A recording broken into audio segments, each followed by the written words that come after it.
Hey, folks. Welcome to the Battles of the First World War podcast. So I know I say it a lot, but I truly, truly find these next two guests so very impressive. And I am so happy that they have agreed to come on the show. And hopefully in our talk, we will hear a little bit more about their process, how they think and how they work. So joining us today on the podcast are none other than Alex Churchill and Beth Moore, the founders and creators of the Great War Group. If you don't know what the Great War Group is, as the kids say, you need to get your life and sign up for this group, okay? Then you definitely need to listen to this episode and, again, join this wonderful group. Links will be provided in the show notes, so you can go ahead and do that. I'm not going to waste any more time. I'm going to get right into it.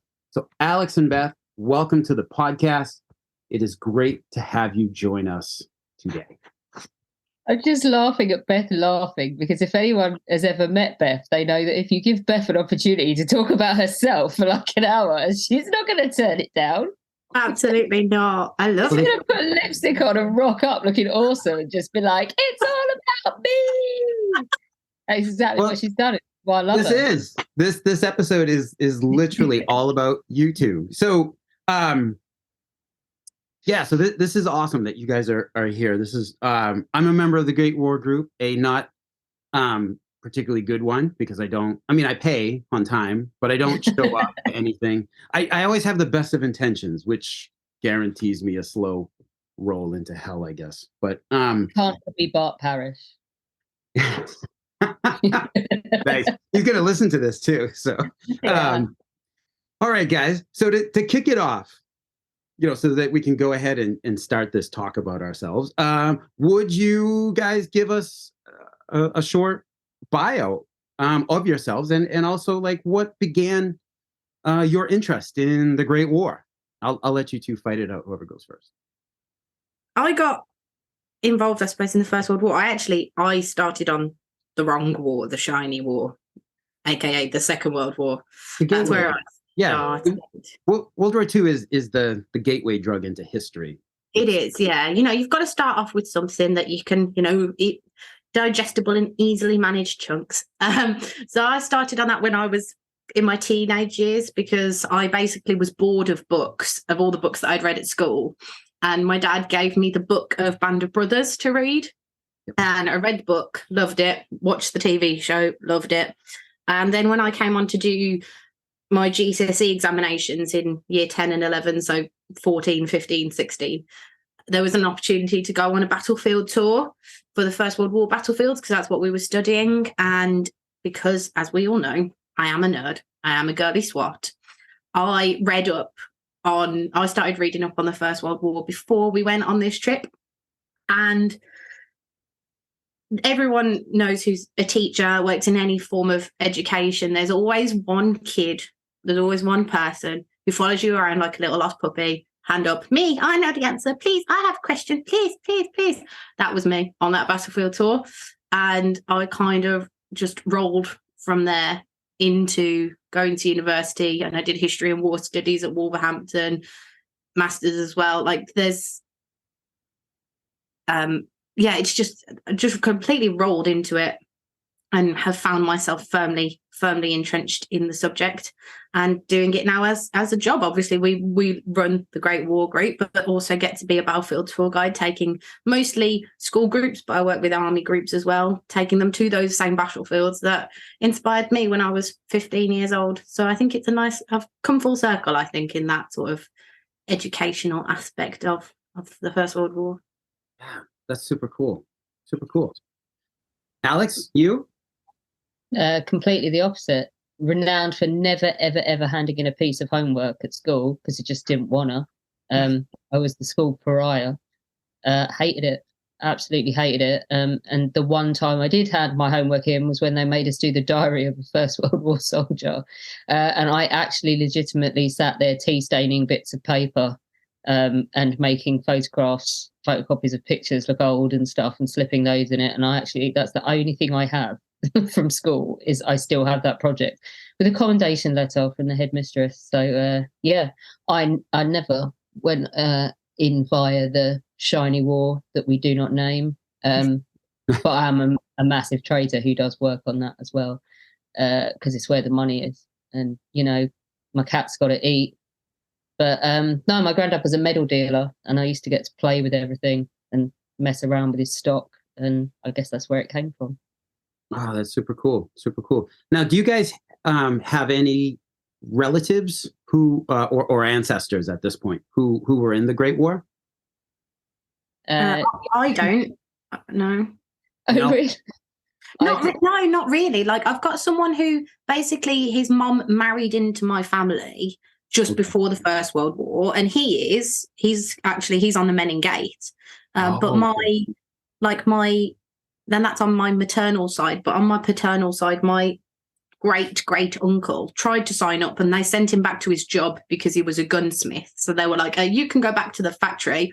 And then actually, instead, he got sent to Russia after the end of the First World War to fight against the Red Army. So, yeah. Yikes. So not really, no. Wow.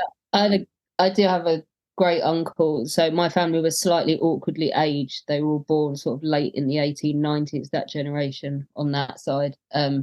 So not really, apart from one who is infamous in my family because he got stabbed with a bayonet that went in through his butthole and came out through a testicle. And my great aunt would tell that story and then go, "He never had any kids." And I used to think, no shit. But no, he went up through the Army Service Corps, the East Surrey Regiment, into the Machine Gun Corps. And I mean, his pictures, he's got a lot of wound stripes on in his pictures. Okay. His service record does survive. So, but yeah, like Beth, not a massive amount of my own family. So I started stealing other people's, mainly Old Etonians to start with. Nice. Can I just comment here that the pun game that you guys give is fantastic. So Beth, while you were talking about your own history, you're talking about how you're fully entrenched in the Great War. Like, I see what you did there. And Beth, talking about your relative and his rather unfortunate injury, and let's say the entry point for that injury, and then following up with no shit. Like, well, yeah, it's fire. So, well, awesome. All right. So I've got to do it for the whole of this show now. we've got a little way to go before we get to Trevor's level of punnery in the latest magazine with the pigeon article. Oh, okay. All right. I'll have to keep an eye out. So how did you two wind up joining forces? Like, how did you meet? Did you guys bump into the street or something? This is amazing. I'll let Beth tell the story about her mum trying to get her to stalk me. Oh, basically, like, I knew of Alex for a very long time. Okay. She did not know, but I knew of Alex because we had watched when I was, I don't know how old I would have been, but when Alex did her Titanic program was that 2011, Alex, 2012, something? Yeah, wasn't it? Yeah, I was applying for uni. And I was applying history and war studies. And my mum said, we were watching the programme, and mum was like, you know what? You should get talking to this young female historian, Alexandra Churchill. There's not many of you. You should be making forces. And I was like, Mum, you can't just go randomly talk to people. Like, you can't just randomly introduce yourself online. Like, as I'm this person and I think we should talk. And I was 18 at the time, and I was like, I'm not serious enough yet for this. But then basically that's what you did do. Yeah, later on, when we did finally get to know each other, it was because, Alex started up the History Hack podcast literally the first week of COVID with Alina, lovely Nobbles. And you were asking for someone to come on a Down the Pub, weren't you? And to do we were doing the most important British battle ever. And I wanted someone to argue for the Somme, and I didn't want to do it myself because I had to host it. So I put a call out, and Miss Girly Swat there started. It was like me. So I did. Well, actually, I think someone tagged me in it, and then I was like, "Well, this is my chance. Time to shine. This is it. I can do this. So dropped a message, and I think we swapped mobile numbers and rang, and it was all very nice and very pleasant, very different to our phone calls to each other now. It was all very professional and very, sweet. And I went and did this. I just encourage anyone to go back and find that episode of History Hack, because she's like, "Hello, my name is Bethany Moore, and I am here to make an argument about another song." And it's like a completely different person. Yeah. What I'm saying is, I think History Hack, between us, we've ruined her. Yeah. Been ruined. So that was it. And then I came on and did a few more as well over time. And then so we never actually met each other in real life for a couple of months. Was it before when we started talking to each other, to actually seeing each other for the first time in person? It was over the summer, I think, because of COVID. Yeah. Right. Nice. Have you guys ever done a tour together?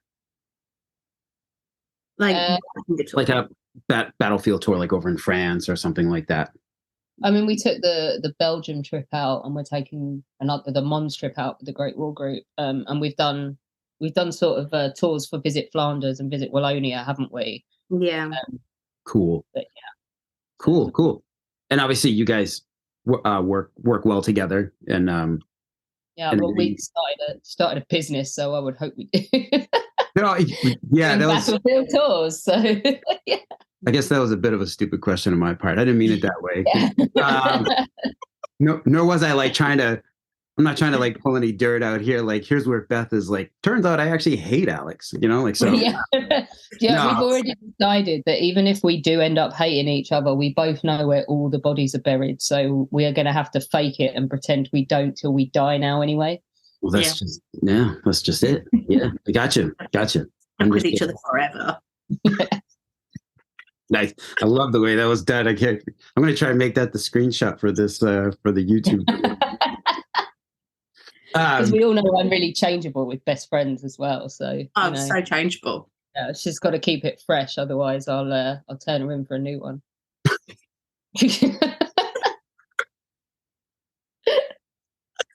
Oh my god, man! All right, so all right. Excuse me. Let me get my serious face. So, how did the idea for the Great War Group come about? I'm hoping this happened at a pub over beers. Not even, because it was still June. We still weren't allowed to go to pubs. But June happened, and I drunk called her and said, "Why are we starting Group? It'd be awesome." And she was drunk, and she went.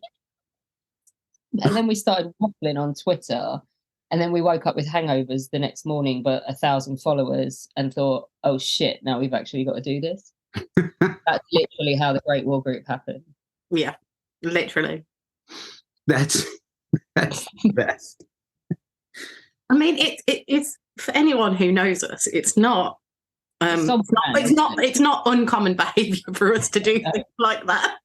But we were sensible. We did like an open sort of town hall meeting online, didn't we? Duddles hosted it for us, Dudley Giles, and we just talked to people about what they'd want from a new group and how they would want it to operate and what their interests were and what they thought value for money would be and what a publication might look like, and they could ask us any questions. And then we shopped around. We decided to go with a foundation CIO, which is a specific type of charity here in the UK, which means that it's not top heavy. So rather than being governed by a huge group of people who all have a vote and everything, it's a foundation CIO, which means it's just like a baby sized one, which means that, I mean, it regularly sort of you change up your trustees and everything and have a look at keeping things fresh, but it's essentially run by a small group of people for the members, and we felt that was the best way to do it, because one of people's concerns was brand awareness and sort of, I think, trying not to denigrate the way any other charity is run, because obviously we're going to talk about the Western Front Association, but we never founded this to be up against them. Right. But one thing people said they didn't like about that was too many cooks. And that was one of the things we took on board and decided to go with a different structural setup and that. But we said from the very beginning, like, they can do them, we'll do us. We spoke to Colin Wagstaff, who was in charge at the time. Mhm. Spoke on the day of the hangover. I spoke to him and just said, look, this is not a swipe at you in any way. And he said, like, no, of course not. It's just the more people talking about the First World War, the better. It's all about learning, and there's room for everybody. So, I mean, it's not like anything we do is a swipe at them. But we did look at things that people weren't fond of in their setup and see how we might tackle them from our perspective in line with what we wanted to achieve. Yeah, and avoid making those same, not mistakes, but doing those same things that people don't like. You know, like, well, we definitely don't want to do that. You know, so absolutely.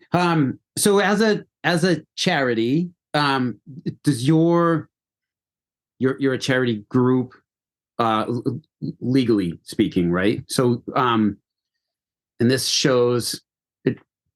Well, let me put it this way. I'm going to act really ignorant, so that we can answer the question here on the podcast. But in doing so, it also hides the fact that I probably haven't read the inside cover of the Salient Points Journal in a long time, because that information is probably there. So, so as the charity, who or what does the Great War Group support? So when you register with the Charity Commission in the UK, you have to tell them what your charitable aims are. And we listed ours as educating people on the First World War, and memorials as well, like remembrance as well, commemorating the First World War. And then you send in your application, you say how you're going to meet that remit, and then they judge whether it fits or not, and then you get awarded charity status. So our official mission and our vision for this was to educate people and to remember, but then they don't ask for much beyond that. But we had very definite ideas about the way we wanted to educate and remember as well, and that was to knock down national boundaries, wasn't it, Beth? Yeah, absolutely. Because with this kind of subject, certainly from a English speaking perspective, but even not even a necessarily English speaking, from a British perspective, it's very easy to get tied in with British elements of this and British First World War study. But we really wanted to pull away from that, because there are so many stories, and not just stories from the time, but people around the world who want to share those stories as well. And that's one of the things that I think we do really, really well, and is fulfilled as part of our vision. Is what we always wanted. We've got so many members from across the world. We've got our biggest group, after British people do make up our biggest group, but our second biggest group is Americans. We've got, we was surprised as well. We thought it would be Australians, didn't we, Alex? We thought, it's going to be the Aussies. They're going to come in next. But no, it's Americans who are the next biggest group. We've got Australians, we've got 2 New Zealanders, so we want some more of those, and loads of European members as well, because they're called the First World War for a reason. It's not called the British War in France or Belgium. It's the First World War, and it encompasses so much more than that. So we want to encompass everyone in that, and that also includes our demographics, not just from a country perspective, but from like the people as well.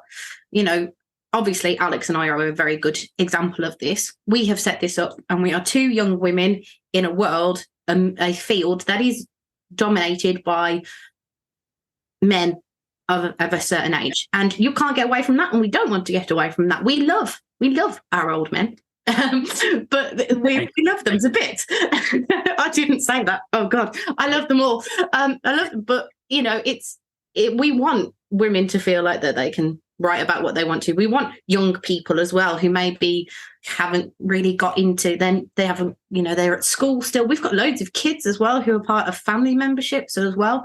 So it's just the vision being opening and acceptable to everyone and accessible. And I think we've certainly fulfilled that. We've even done it like in person, the first few live events that we had with actual people after COVID. kind of our remit to never, ever let someone, whether they wanted to or not, was not allowed to just stand on the fringes looking uncomfortable. They would get grabbed and seized and put in a small group and introduced and set up and said, well, that person's into that. You're quite into that. You should chat because you've got that in common. And I think I noticed that after 2.5 years, when we got to Chester last year, that people did that automatically now when they get into the pub. And that there's coming up to you that said, I almost didn't turn up and I almost went home because I was too shy and I didn't want to talk to anyone. And I really didn't want to do this, but I'm so glad. I had 3 at Chester say, I'm so glad that I stuck with it and made myself, because now this is like my little family too. So we are just a massive family of nerds, basically. But we do things like, I mean, they transcend the First World War with their interest stuff as well. So one of the members, or 2 of the members, founded. So there's a big unwieldy mess of a WhatsApp group where they talk about. I think their latest obsession is eels, as in fish. Animal. Oh. But there's about 100 in that, and it's mayhem. But there's also a smaller one, which is like a well-being group, where they talk sort of mental health, or if someone's got something they need support with, then they can go in there, and it's like about 24 people, probably about 15 post really regularly, but they've got each other's backs with everything, which is really nice and sort of heartwarming to see as well. Yeah, no, this is that's really cool, because you guys are also creating a vibrant community here that with other parts and with WhatsApp, like these group chats going on WhatsApp, you have everybody's coming together. Not everybody knows each other like really well, like you two do, but they're able to chat, and there is still a measure of privacy. That conversation is not taking place on Twitter, where thousands of people can see it. Only the people in this chat. So that's super cool. That's awesome. And it's really creating bonds. I think that's really cool what you guys do in reaching out to those guys who stand in the corner and are afraid to come up and talk to anybody else. Like I get that. That's really important to make people welcome. I mean, we even did it at Chester. My dad came along to Chester, and my dad, I love him to bits. My dad loves his own company. He's not grown up, but his adult life has been spent in a house with a wife and 3 daughters. He likes to go and sit and read his books in the other room. And he came to Chester, and I was like, right, I need to make sure he's speaking to people. I didn't even need to do that, because people just picked him up and adopted him. It's like, oh, you're Beth's dad, come along. I basically buddied him up with a girl less than half his age, who was new as well. And that's it. They were besties, weren't they? Like you went, Dad, are you coming down to breakfast or whatever? And he was like, no, I'm waiting for Danielle. Sorry. I was like, okay. I'll just go find my own friends. That's awesome. That's super cool. I think the fact that they sort of they transcend the age barriers and the gender barriers, and I mean we proudly have sort of LGBTQ plus members too, and we just wanted it to be that anyone who wants to be a part of it can walk into a room or walk onto a Zoom chat and not feel uncomfortable. Yeah, no, absolutely. The doors should be open to everybody. And I think that's super cool how you guys do that.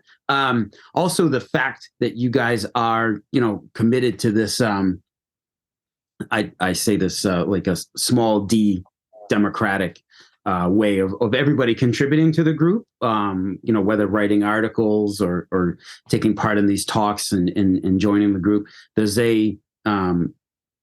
a gentleman who reached out to me, a young gentleman, I'll say. So the Great War and More Instagram account. So if you're listening, yeah, man, I'm talking about you. I believe this young man is 16. He's very interested in the Great War.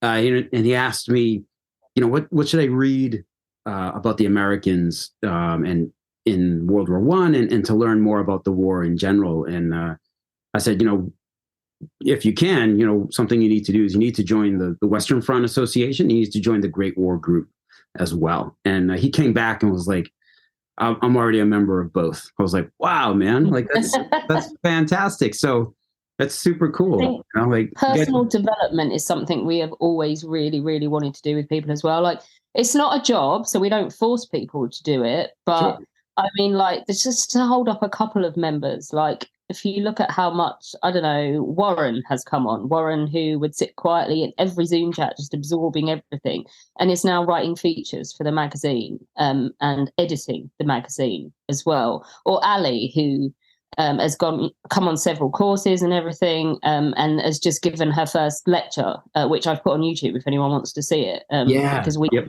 someone to talk about America waging war in the political side of how the war was waged, and we knew she had it in her, so we basically forced her to do it.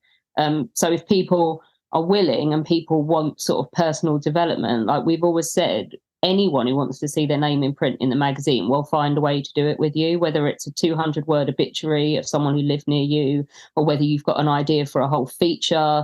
I mean, we have a couple of people that write semi-regularly for the magazine who don't write in English, which means that, like, so for instance, if Andrea writes, we have to translate it out of Italian. But we will do that, because to be properly multinational and properly inclusive, you cannot put limits on yourself like that. I think you have to let everyone have a shot. And yeah, some people might write, I mean, like, we've got a great article about sort of the collapse in British command in 1915 coming from Ross Beadle, which is quite niche and techie and will really appeal to like the academic people. But then you've got Trevor with his semi-comedic feature on pigeons with the funny puns and stuff. So there should be something for everyone in every magazine. That's awesome. So you guys, so we've pretty much covered the question here that I had on like the vision for the group, which is a very inclusive vision. And you guys obviously are not doing this all by yourselves. So who are the other members of your Great War Group team, and what do they work on? The Great War Group team, or people who we tell them to do things for us and they say yes, or they don't have a choice, really. So when we started and when we founded as a charity, we knew that we were going to need, very simply, started at the top, our trustees, people to help us run it, people to help say, right, Alex and Beth, that's a great idea, but how are you going to do this? How, because we are loose and we don't like the detail. Yes, we come up with the ideas and our trustees help us make them work. I mean, we're different together in that she said to me at the very beginning, I don't have a creative bone in my body. And I said, I love all the creative stuff, but I hate the admin. So that divided that up. Oh my God. But there are things that we are shocking at, like numbers, hate them, don't care, just have my receipts and make it work. Yeah. So we started off with our sensible. Let's start off with our sensible trustees.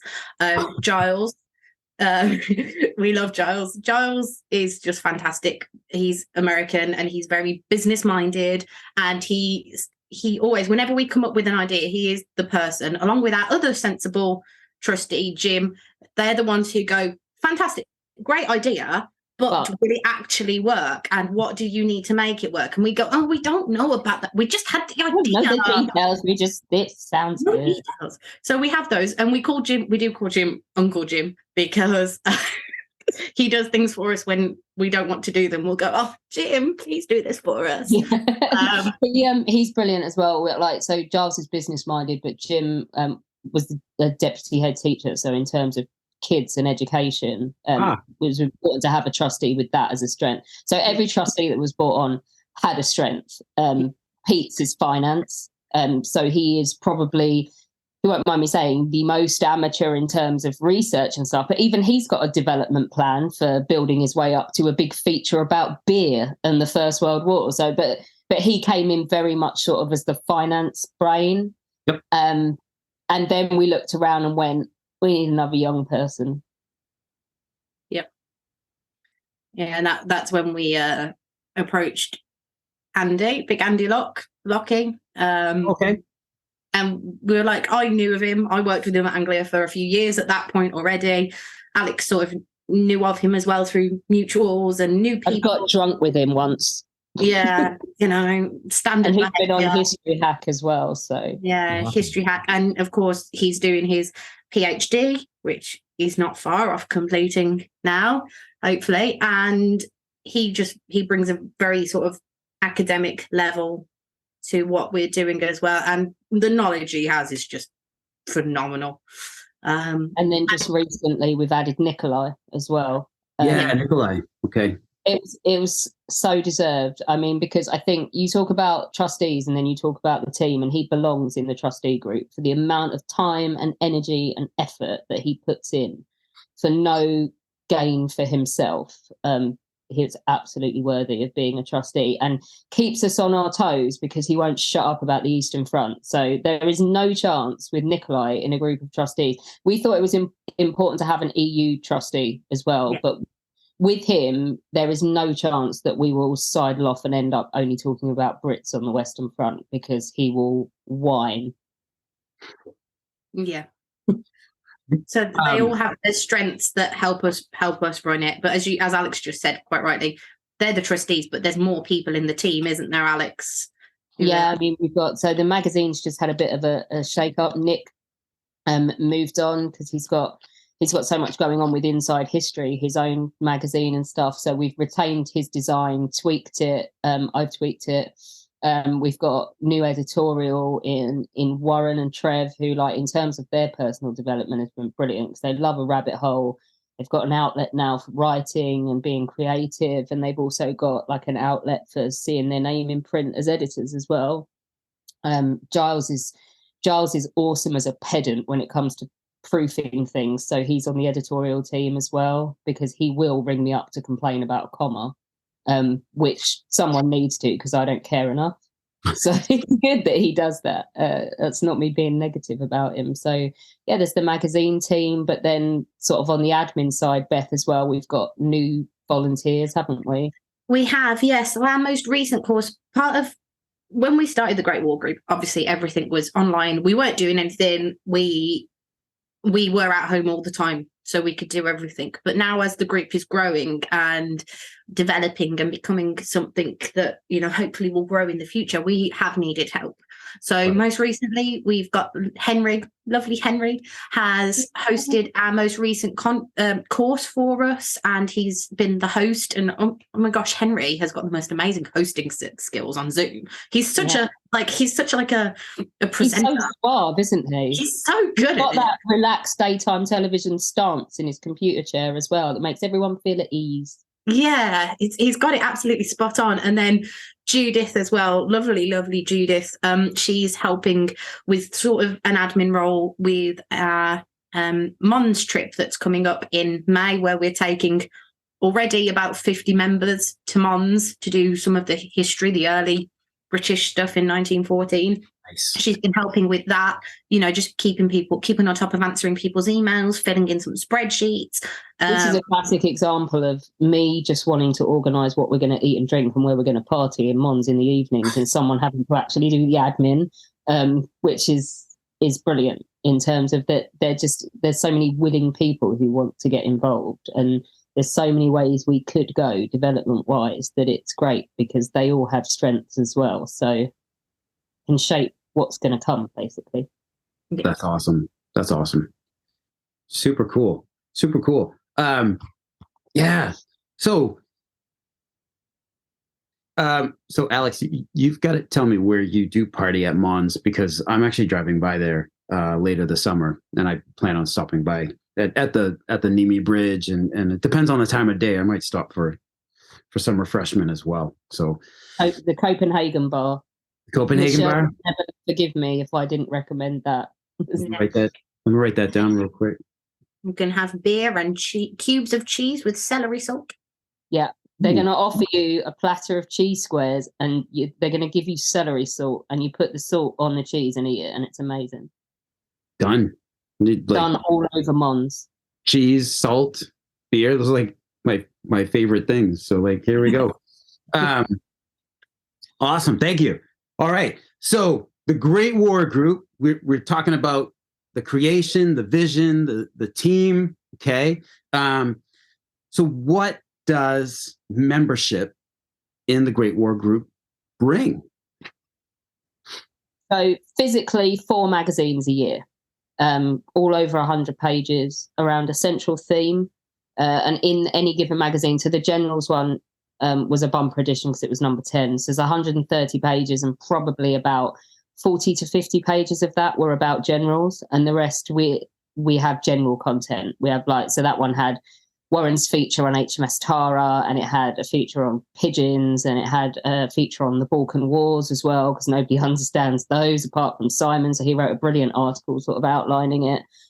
So that is basically what you can expect to drop on your doormat every year. And for the listeners, they are beautiful, thick covered publications. They're like a magazine, but they have a solid cover that won't disintegrate in the rain or anything like that. They're beautifully bound. You know what? One of our newer members said to me the other day, what's that? And he was like, this is like a glowing recommendation for the magazine, is that he reads it in the bath, because if it gets splashed with water, he can just wipe it off and it doesn't damage the magazine. So that's how durable the magazine is. I'm not going to name him. That is awesome. Yeah, that is a ringing endorsement.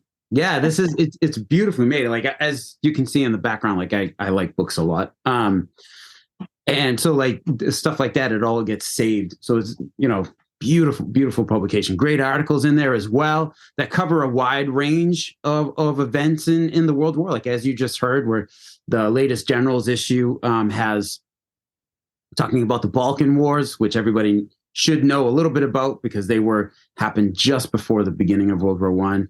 But then you've got like Jim Smithson wrote about the French operations in the Vosges Mountains, which we just don't hear a lot about. So it's great to get those other perspectives. And I know that soon there's going to be one issue is going to be dedicated to the Isonzo battles or to that front. Yeah, that's this November. So off the top of my head, before I let Beth talk about the social and community aspects of membership, the next few magazines are going to be, the next one is Medicine, then it's Verdun, then it's the Isonzo front and the 300 battles of the Isonzo. Then going into next year, we have Jutland, we have Revolution, we have Belgium, we have the Brusilov offensive as well, which is that, I think, like the Vosges one, is going to be a real challenge for us to get out, because it's going to be the most comprehensive thing in the English language about it, because no one else covers it or regularly covers it. Right. Yeah, and then I think Luz is the beginning of 2025, Battle of Luz. So yeah, loads of different stuff coming up. Sometimes it's a country, sometimes it's an aspect of warfare or technology, sometimes it's boaty, sometimes it's just a battle or a front. But we're like the Revolution one already. So there's going to be, I think I'm going to do the fall of the Romanovs, and someone's doing why the German Revolution didn't work. And so, yeah, lots of things to look forward to in terms of the magazine, but that is just the physical thing that you get for your membership. Yeah. Awesome. Beth, the community and social media aspects, is that what you, or just social? Yeah. Social, community, sort of everything else. So I would say the next thing that members can look forward to is, starting with the social, we do our virtual pub, the Kitchener's Arms. Like, we started that during COVID, and we were essentially right in the thick of lockdowns, doing almost one a week at some points, and we were having 40, 50, 60 people turn up. We only do that once a month now, once every 6 weeks, depends on obviously time of year, people's commitments, and we get about 20 to 25 people still come along. Anyone who's a member is welcome. I'm just working with one of our New Zealand members, Wendy Maddox. We're going to be doing a Down Under Kitchener's Arms Down Under pub in a couple of weeks' time, which I've already had a look, and it's been set for 8 p.m. New Zealand time, which is 7 o'clock UK time AM. Whereas it's PM in New Zealand, it will be 7 a.m. here, and Muggins here, me, is going to have to be the one to go and sit and log on at 7 o'clock in the morning. I've already told Wendy, I've been like, I will be hiding under my blanket and not talking. Because it's 7 o'clock in the morning. Are you going to be having coffee or tea, or is there going to be like something extra in there? Coffee with extra, I think, potentially. To keep me awake, but I'll probably will be camera off, microphone off, sitting in the corner and just letting them all have their fun. So that's very much something that we've done. When in tying in with that as well, we've done in the past New Year parties and so on, where we've had quizzes and things like that, little events. So, and people come to the kitchen exams. We can talk about history. We do on occasion, but it is mostly just social. It's talking about people. We've learned some very interesting things about some of our members on the kitchen. Actually, most of it, I think you get a smattering of war, then you get insults, then knob jokes, then everyone, the half a dozen people that are left get really existential and start talking about like Shot at Dawn or something like that before everyone goes to bed. Yeah, and we the last people out, so they are good fun. But I think the two big things membership wise are we do an annual sort of getaway to facilitate members getting to the front, and we do a conference as well in the UK. Yeah, those are the big two things, and we're also doing now as well. We've got with the conference. I think. I don't know if you agree with me, Alex. Obviously, the magazine is always so good, but I really think one of our things that is just shows what this membership is about and what being part of the Great War Group is about is the conference. Like the conference is such a work. I mean, it takes a load of planning. And there are, I'm sure, between us, plenty of sleepless nights about it. In the run-up beforehand, we're like, are the speakers going to be good enough? Is it this? Is it going to be that? Crying, screaming, tantrums. Yeah, all of the emotions. That's just Beth's husband. Yeah. So we just, I think, we're on our third conference already this October. Yeah. So they're 3-day events. So you get the Friday evening, we'll have some educational content. And one thing we've never been shy about is that we like to have fun when we're done with the learning. Yeah. They drank the pub dry in the first year at Maidenhead. I was so proud of them. I told the guy to order extra beer and they didn't believe me. They didn't order it. They did, but they didn't order enough. I said, order extra. And then when you think you've got enough, keep going. And he laughed and didn't. And then he regretted it. So we go out on the Friday as well. Then we have a big day on the Saturday with seminars and lectures. And then we have a big night out on the Saturday night this year, because for Americans that are listening and don't know, Brighton is sort of gay Mecca in Britain. It's renowned for its LGBT community. So we're having a drag race, a First World War themed drag race. And it's all based around troops entertaining each other and all of the cross-dressing that they had to do, because obviously they didn't have any female participants. Right. And it's loosely based around that episode of Blackadder where George does that and he becomes the lovely Georgina and Melchett falls in love with him. So yeah, I think we're actually talking to some local drag queens about them judging. Might make them read war poetry just for fun. But yeah, loads of nonsense along with loads of really sort of robust educational content as well. So we are flying Tamara Shear over because she doesn't often work in English and people really need an opportunity to see her and hear her speak. And Richard Van Emden as well is going to speak. And then the Friday is all dedicated this year to the Indians, because we're in Brighton and Brighton sort of gave itself over for the care of Indian troops at the beginning of the war. And said we'll take all of the wounded Indians from the Western Front and look after them. And their logic was they've got this nonsense pavilion that's built in the style of the Taj Mahal that George IV built that just looks ridiculous, but is amusing. And they went, well, make it a hospital. And they did. And they thought they might feel at home. But yeah, on a serious note, the Indians that then died in hospital were cremated up on a hill overlooking Brighton and the sea, where they could have a view of the town that adopted them and stuff. So yeah, we've got Ravinder Ratti coming to speak about India's role in the First World War. And an Indian theme on the Friday night as well. So yeah, like Beth was saying, a lot of thought and a lot of work goes into it, and we're basically zombies by the Monday morning. Yeah, that's a lot of moving parts to coordinate and make it all happen. Wow, that's amazing. And while I remember, before I forget, we also do monthly Zoom talks as well. So almost everything we do, except for the getaway and the conference, is accessible online to be accessible to all of our members across the world. But we are doing a series now of monthly talks. And I'm almost filled up all the way already to the end of the year. And there's some absolutely fantastic topics that we've already had, ones that are coming up as well. We had Louise, who was our conference competition winner last year. She did her thing on Dunster Force, which is amazing. We've also got Ali, again, coming to speak to us about German Americans in the First World War. We've got some really great, I won't give away too much because we're still sorting out some details for some people, but we've got talks all the way planned through to September and October. And it's not just about battles, it's about people as well. So that's another thing that people can receive as part of as being a member.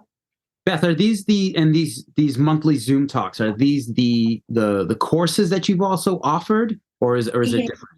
No, they're different. So the courses happen on a weekly basis. These talks are once a month, but the courses are weekly. And we've had, so the most recent one, as Alex said earlier, was Waging War. So how each country is undertaking the war through economical backgrounds, political, what have you. We've also very simply just done battles as well. Battles on the Western Front we did recently, like middle of last year. And then when we started, we did, what was it? It was different elements of the First World War. I can't remember what they were called, Alex. They've gone off the top of my head. What were they called? I can't remember. But they're all First World War. We've done Waging War, and we did different fronts as well, because Nikolai did a banging 2-part Eastern Front one, the first part of which we do have a YouTube channel, and it's in its infancy at the moment until I get around to sharing all of our footage. But you can have a look at some samples of the course. So you can see Ali's lecture from the course just gone, and you can see half of Nikolai's 2-parter on the Eastern Front as well. So you can see what you get. But so in line with the charity thing, obviously we use these to raise money. So they're open to members first. Members get exclusive pretty much on everything. But they are paid courses, but to fulfill our charity remit. So we had 3 ex-service people, and it doesn't matter which army you served. We had on the last course, we had someone who was in the US Marine Corps. This year, they were Royal Navy and British Army. So, but former service people can apply for scholarship places.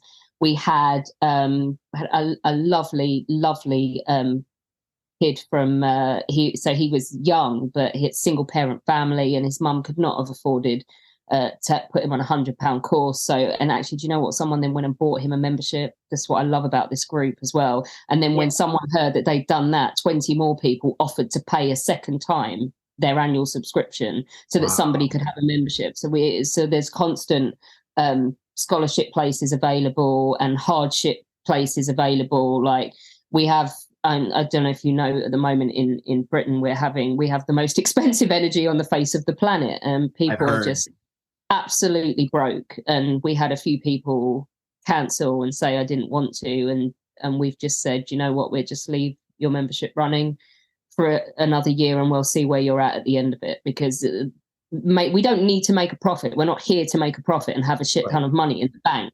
If we can use money to share the First World War with more people and retain the passionate people that we love that maybe couldn't afford it for 12 months, then that's what we're going to use the money on. Yeah. That's really cool. That's really awesome. Wow. It's really nice to see the kindness and generosity of people come out in times like that. That's awesome. So this next question, okay, I really don't mean this as a negative question, and you guys have seen it ahead of time. So, and if you want to say screw you in that question, I'm not answering it. No, I mean, ask the question, because I mean, like you already said, you're going to ask us about the WFA, aren't you? Yeah, the WFA. Let's tell people how they do things, how we do things, and then let people pick. And if people join one, then we've won. Yeah, because people are learning about the First World War. So this is true. So my question is what does the Great War Group offer that is different from the Western Front Association? Right, okay. being really honest about it, the vibe is different. We jokingly said that we'd ban regimental blazers and ties, didn't we? And then, oh God, lovely, one of our members went, but what about the remembrance ceremony? I need to wear my tie. And it was like, you can wear it. We're only joking. The vibe is different. I think the social vibe is very different. The age demographic is different. We are the younger group. We're the group that drinks more. I'm not saying that those make a negative thing on them. So yeah, the Western Front Association is more of a, I would say, a sober experience in terms of how they do their remembrance and how they do their events and everything. Yep. And some people want that. Some people do want to be serious all the time about it, and that's fine. But we very much wanted an environment that we like, which is we do the learning, we do the sad stuff, and then we put it to one side and we enjoy the company of our friends. And I think this is people's hard-earned money and their hard-earned leisure time. And if they want to cut loose with people with the same interest in them, then that's okay, because we're all here because we're remembering and learning. And it's okay to shelve that at 6 p.m. and go to the pub with your mates and do karaoke. That's the way we see things. That's the way we've operated. That is not the way the Western Front Association does things. But then some people don't want to go to the pub and do karaoke. That's their worst nightmare. So they can join the WFA. Also as well, Beth, in terms of structure, they're a more localised thing, aren't they? They are, yeah. I know that they've got their board at the top, but they're the WFA, and this is one of the WFA's strengths, I think, is they have a very localised appearance. They have branch meetings across the UK, and I know they do have other branches across the world as well. Right. But they have, like, I know of a local branch. It's not my local branch because I'm not from that area, but there's a branch. It's the Cambridgeshire branch, I believe. They have monthly meetings like all the other branches do, and they have speakers and then they ask their questions, but they go home. But something that particular branch do, the Cambridgeshire branch, is they've sponsored some school places to take kids out on battlefield trips. So there's each branch. Very well-known branch as well, Suffolk branch with Taff Gillingham. Okay. There are plenty of people who are well-known within the WSA sphere, and there's some great branches out there. East London as well. I always have to mention them because East London, I mean, and then do you know what? Honestly, I think the Great War Group has evolved out of how much I'd enjoyed being with the East London branch, because they are 90% of the way to our vibe. I think there is no way anyone is allowed to walk in and sit at a table on their own. Neil or Sally will go and get them and go, "Oi, get up, come on, come and meet someone, come and sit with someone." And they will not let anyone be lonely. And they have a drink when they're done listening to their talk and stuff. And I think, I mean, in all seriousness, I think like Neil and Sally were probably the inspiration for how we do things. We've probably got a little bit louder and chaotic than they have. But yeah, the branches are very different to each other and offer very different things, but there are some excellent branches out there. So if you are looking for a First World War experience where you can regularly throughout the year go out and sit in a room with your tribe and talk about the First World War, then the WFA could be for you. If you're looking for more of an online presence and I'm going to say livelier, and I'm not saying that they don't have fun at the WFA, but I think it's fair to say that we are livelier and younger. Just looking at the pair of us, if you want lively, Luminek, you can't get much more lively than the pair of us when we get together. I will say vibrant as well, I'd say. And those will be massive positives for some people, and they will be negatives for others. And that will dictate whether those people join us or join the WFA. Or more likely, we'll just join both. And that's fine too, because there is no us and them. There's no, they do them, we do us. And the more people that learn about the First World War and not the shiny war, the better, is our philosophy. Yeah. Awesome.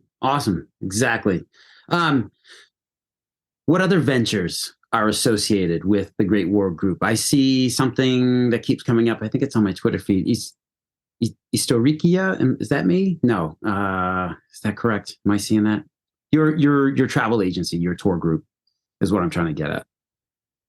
Is Yeah. that Well, that's Istoria. That's just a me and Istoria. Alex. Yeah, that's just a me and Alex venture. Okay. We're Not doing connected. that ourselves. No, not with the Great Wall Group. We happen to run the Great Wall Group together, and we happen to run Istoria together. Okay. Okay. I mean, Istoria is going to be its battlefield tours, First World War and Second, because obviously you have to do the Shiny War as well. But we're going to be doing different battlefields as well. So we've got a trip in August this year going to the Italian First World War battlefields, which are amazing. We went last August, the two of us, with Theo and his wife Kate, lovely Kate, and it's honestly, it completely added even though I knew about it and I knew the history, seeing those battlefields added a completely different perspective to my understanding of the First World War. So that one is fantastic. But there's other things as well, and we'll do bespoke trips as well for people who, want to go and do their own thing, want to maybe go and see where great grandfather Smith served, that kind of thing. So separate, yeah. I mean, we leave for Jordan, or I leave for Jordan in 6 days now. Yeah, that's amazing. The Lawrence of Arabia tours, which we've got back. I've got back-to-back 2 weeks out there. But yeah, our first bespoke tour is in, and it's World War II mixed with medieval, mixed with World War I Americans on the Western Front, Brits. So yeah, it's just that, and it's an American family, which is really exciting. And I think we may be doing another American family too. We did a trial one, which was an American family to Waterloo last year as well. It was an in-depth Waterloo tour. But yeah, it's exciting. And we've picked the worst possible time to try and start a business. So we expect it to start very, very slowly and build very, very slowly, hopefully. But we're not expecting massive things straight away because everybody's broke. But yeah, it's to the side of the Great Wall Group. So I think for us, we told the other trustees straight away, and obviously we're outnumbered because there's 7. So the other 5 know that we have this other venture. Mm-hmm. And just keep us on our toes in terms of the fact, so if Istoria advertises anything to Great Wall Group members, it has to be on the same terms as everyone else. We have to pay for the advertising just as anyone else would and stuff. So we're being kept on our toes in that respect, in terms of not I'm trying to think of the right wording. It could, I think it could become very quickly that the two get sort of, the line wouldn't be black and white Istoria, Great Wall Group. So that's where our trustees are holding us also as well from a Great Wall Group perspective, sort of accountable. Holding us to account. Yeah, and putting the Great Wall Group first and making sure that we're putting the Great Wall Group first. Gotcha. Which is appreciated and good, because that's what we all want. So. And this is called Istoria. Yeah, it's the Greek word for history. Istoria, correct? Yeah. Okay, I'll make sure that I link put the links in the show notes. So perfect, awesome. All right. So final question for the afternoon here is: do you guys have any future projects that you can hint about? So many. So I'm going to start with one to get it out of the way. This is a project that is already ongoing. Did hit a little bit of a speed bump because life happens. And we are hoping to get this started up again. This is our 14th Division project. So the plan is, with the 14th Division project, we're going to write an official history of the 14th Division during the First World War, because it didn't have one. They didn't get one. Okay. It was completely ad hoc, whether or not a division got a divisional history in the British Army. A lot of them did, some of them didn't. And we wanted to do one of the lost ones, didn't we? We did. And when we started the project at the end of 2020, the plan was always going to be, this is a long-term project. It is going to take us many, many years to do.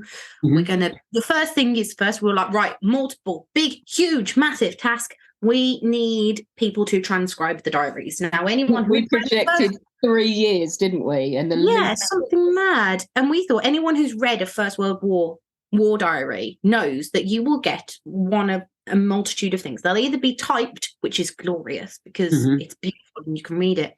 You will get the one that's scribbled in pencil, so it's legible, but it's really, really fine. Or you've got the absolute crazy person who's written it that's just got the most flawless, beautiful, joined up handwriting, but you can't read it because we don't get taught that anymore at school, so I can't read it.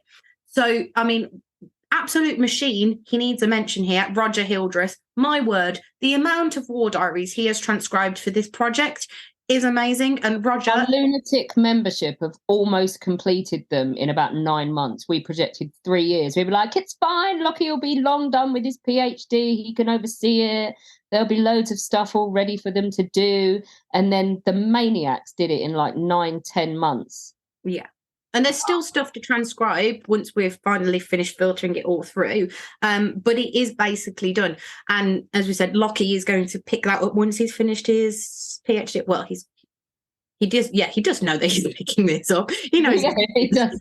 Yeah, he's got plans. Or did we do the classic thing of just volunteering someone for something and not telling them? I think we probably did, but that he's at least come to terms with it. But yeah, that's just, I mean, that's an academic project. There is we're having some conversations with the family of Haig about a project, which would be really exciting for me because I may have articulated my displeasure at the Lions led by Donkeys thing on another podcast in quite sweary terms. And they have mugs now. I want royalties, guys, by the way. If you're selling hundreds of those mugs, I want to cut. Real. But how dare they? So that would be like a remembrance thing as well as an educational thing. We have got a sneaky secret thing that we're discussing in Belgium that we're not going to tell you about. I'm not going to tell anyone about because we don't want to curse it. And Nikolai and I just filmed a week's worth of filming for a documentary that's basically going to be fronted by Great War Group members and trustees for History Hit. So, wow. Yeah. Wow. You guys are killing it. So you guys have a lot of stuff going on. Wow. Super cool. Super cool. So, well, that's all I've got for you guys. And I don't want to take up too much of your time, but guys, listeners, seriously, if you haven't done so already, go to the show notes and join the Great War Group. I think it's for Americans, I think it's around $10 a month or less. I think it's important to say that, like, I know that it looks like a lot of money, but if we provided the postage things, basically we don't make a cent more out of an American member than we do out of a British member. It's just the postage, which is catastrophic and terrifying. Not a complaint. Has the general's issue already come out? Yeah, it went 4 weeks ago. They've just started landing in Europe, which is a good indicator for America. They're probably within reach. Hopefully, Bart's just had his in the last couple of days, so any day now. Okay. Certainly not a complaint. I'm always like, wow, like maybe the guys at the post office are reading it, which would be super cool. Just tape it up neatly afterwards, guys. So awesome. So guys, thank you so much for coming on. I'll get this out as soon as I can so that people can hear about the Great War Group and that they can join and take part in the Kitchener Arms and take part in the real get-togethers. I would very much love to make one of your conferences one of these years. May have to switch out the day job for that, but who needs a day job when there's First World War history to be done? That's what I keep saying. That's what, like, my bank completely disagrees with that. Yeah. And when I'm like, hey man, Nikolai's been wrestling with that this week. Like, I don't want a real job. I don't want an adult anymore. I just want to do my war stuff. Yeah. I mean, like, it's like, I could pay you in cash or I can pay you in tales of World War I history. What would you prefer? And they're like, oh my God, drop your money on the counter and get out. Okay. Fascists. Tough crowd. But I'm working on them. So yes, conferences, get-togethers, both online and in real person, folks. This is definitely a group that you want to join. So, Alex and Beth, thank you so much for coming on. I hope you have a great rest of your evening. Well, thank you. Thanks, Mike.